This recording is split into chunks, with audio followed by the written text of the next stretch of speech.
जय हिंद दोस्तों, आज के लेख में हम जानेंगे कि वित्त आयोग क्या है, उसकी आवश्यकता क्यों पड़ती है, वित्त आयोग की संरचना कैसी होती है, उसके कार्य क्या हैं, 15वें वित्त आयोग के बारे में, वित्त आयोग के अध्यक्षों के बारे में, राज्य वित्त आयोग के बारे में और 16वें वित्त आयोग के गठन और उसके कार्यकाल के बारे में। मैं हूं आपका दोस्त मोहम्मद जौहर और हम सुन रहे हैं अल्फा डिफेंस कैरियर एकेडमी की प्रस्तुति जीके विद जौहर। तो चलिए दोस्तों शुरू करते हैं। दोस्तों, भारतीय राज्यों की अर्थव्यवस्था को सुदृढ़ और समर्थ बनाने के लिए एक महत्वपूर्ण संस्था है भारत का वित्त आयोग।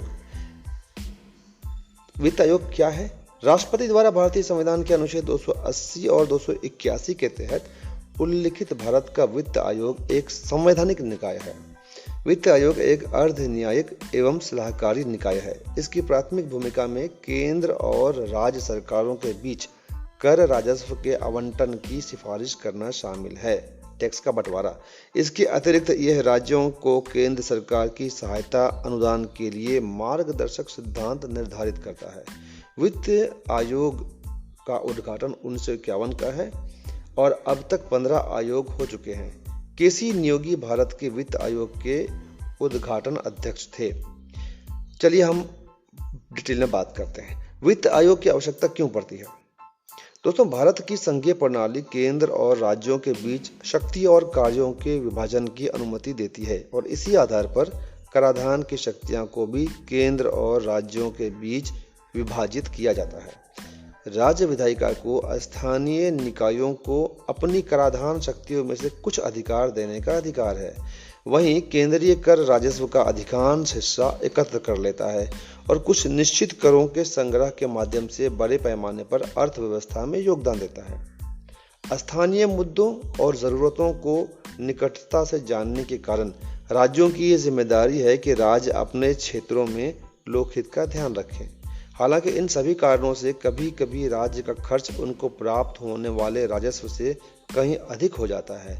इसके अलावा विशाल क्षेत्रीय असमानताओं के कारण कुछ राज्य दूसरों की तुलना में पर्याप्त संसाधनों का लाभ उठाने में असमर्थ हैं। इस असंतुलन को दूर करने के लिए वित्त आयोग राज्यों के साथ साझा किए जाने वाले केंद्रीय निधियों की सीमा की सिफारिश करता है। जानिए वित्त आयोग की संरचना के बारे में। दोस्तों, वित्त आयोग में एक अध्यक्ष होता है जिसके पास सार्वजनिक मामलों का अनुभव होता है और 4 सदस्य होते हैं। संसद आयोग के सदस्यों की योग्यता और उनके चयन के तरीकों का निर्धारण करती है। चारों सदस्यों को उच्च न्यायालय के न्यायाधीशों के रूप में योग्य होना चाहिए या वित्त में जानकार होना चाहिए या वित्तीय मामलों में अनुभवी होना चाहिए और प्रशासन में होना चाहिए या अर्थशास्त्र में ज्ञान होना चाहिए। सभी नियुक्तियां भारत के राष्ट्रपति द्वारा अनुच्छेद 280(1) के तहत उपबंध द्वारा की जाती है। जानिए वित्त आयोग के कार्य के बारे में। दोस्तों, भारत का वित्त आयोग विभिन्न क्षेत्रों में अपने कार्यों को समायोजित करता है ताकि वो देश की अर्थव्यवस्था को सुदृढ़ बनाने में मदद कर सके।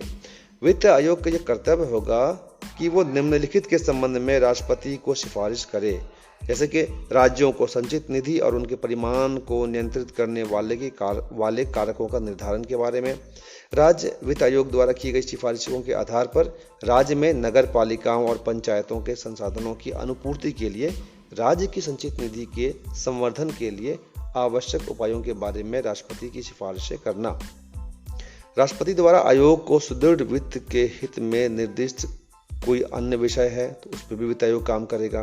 केंद्र और राज्यों के बीच करों की शुद्ध आगमों का वितरण, करों में उनके संबंधित योगदान के अनुसार आवंटन भी वित्त आयोग करता है। 15वां वित्त आयोग।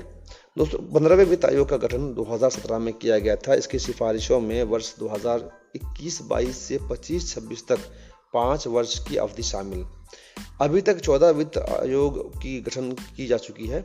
14वें वित्त आयोग की सिफारिशें वित्तीय वर्ष 2019-20 तक के लिए ही वैध थी।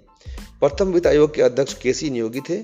ध्यान में रखिए कि 27 नवंबर 2017 को श्री एन.के. सिंह को 15वें वित्त आयोग का अध्यक्ष नियुक्त किया गया। श्री एन.के. सिंह भारत सरकार के पूर्व सचिव एवं वर्ष 2008 से 14 तक बिहार के राज्यसभा के सदस्य भी रह चुके हैं। वित्त आयोग के अध्यक्ष के बारे में जानिए। इसके अध्यक्ष योजना आयोग के पूर्व सदस्य एन.के. सिंह हैं। 15वें वित्त आयोग के 4 अन्य सदस्य का विवरण इस तरह से है। भारत सरकार के पूर्व सचिव शक्तिकांत दास हैं। सहायक प्रोफेसर जॉर्ज टाउन विश्वविद्यालय और वाशिंगटन डीसी अमेरिका के डॉक्टर अनूप सिंह, और बंधन बैंक के अध्यक्ष जो कि अंशकालिक हैं डॉक्टर अशोक लाहिड़ी, और सदस्य नीति आयोग के जो कि अंशकालिक हैं डॉक्टर रमेश चंद्र। इनके शक्तिकांत दास, डॉक्टर अनूप सिंह, डॉक्टर अशोक लाहिड़ी और डॉक्टर रमेश चंद्र। आइए जानते हैं राज्य वित्त आयोग के बारे में। राज्य वित्त आयोग जिसे SFC भी कहते हैं, स्टेट फाइनेंशियल कमीशन, भारत में स्थानीय स्तर पर राजकोषीय संबंधों को युक्तिसंगत और व्यवस्थित करने के लिए 73वें और 74वें संवैधानिक संशोधन द्वारा बनाया गया है।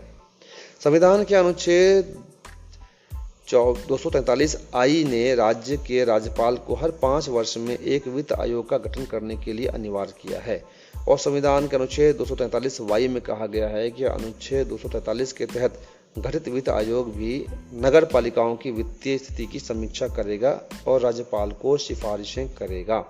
हालांकि राज्य अपने राज्य वित्त आयोग का नियमित रूप से गठन नहीं कर रहे हैं, जैसा कि संवैधानिक संशोधन द्वारा अनिवार्य घोषित किया जा चुका है। दोस्तों, वित्त आयोग के प्रथम अध्यक्ष KC नियोगी थे। इनकी नियुक्ति 1951 में हुई थी।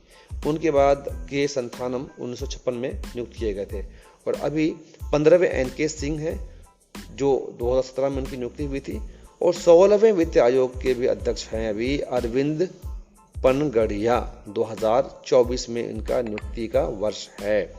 16वें वित्त आयोग का गठन और कार्यकाल के बारे में आइए अंत में हम जान लेते हैं। दोस्तों, केंद्रीय मंत्रिमंडल ने 29 नवंबर 2023 को अध्यक्ष व सदस्यों के नाम का खुलासा किए बिना वित्त आयोग के काम करने के क्षेत्र को मंजूरी दे दी थी। वित्त आयोग को अपनी रिपोर्ट 31 अक्टूबर 2025 को देनी होगी। 16वें वित्त आयोग से जुड़े महत्वपूर्ण तथ्य इस प्रकार से हैं। 16वें वित्त आयोग 1 अप्रैल 2026 से प्रभावी 5 वर्ष की अवधि शामिल होगी। केंद्र सरकार ने 16वें वित्त आयोग का अध्यक्ष अरविंद पनगड़िया को बनाया है। सरकारी अधिकारी ऋत्विक रंजनम पांडे को 16वें वित्त आयोग का सचिव बनाया गया है। केंद्र सरकार द्वारा गठित किए 16वें वित्त आयोग केंद्र और राज्य के बीच करों के बंटवारे के साथ साथ आपदा प्रबंधन पर अपनी सिफारिशें देगा। इस आयोग के सदस्यों का काल 31 अक्टूबर 2025 तक या रिपोर्ट प्रस्तुत करने तक जो भी होगा। दोस्तों, ये पॉडकास्ट आपको अल्फा डिफेंस केयर एकेडमी की तरफ से प्रस्तुत किया जा रहा है। आप सुन रहे हैं GK विद जौहर। कैसा लगा जरूर कमेंट कीजिएगा और अपने प्यार को लाइक के रूप में दर्शाइएगा। अपने दोस्तों के साथ शेयर कीजिए ताकि वो भी इसका लाभ उठा सकें। जय हिंद, जय भारत।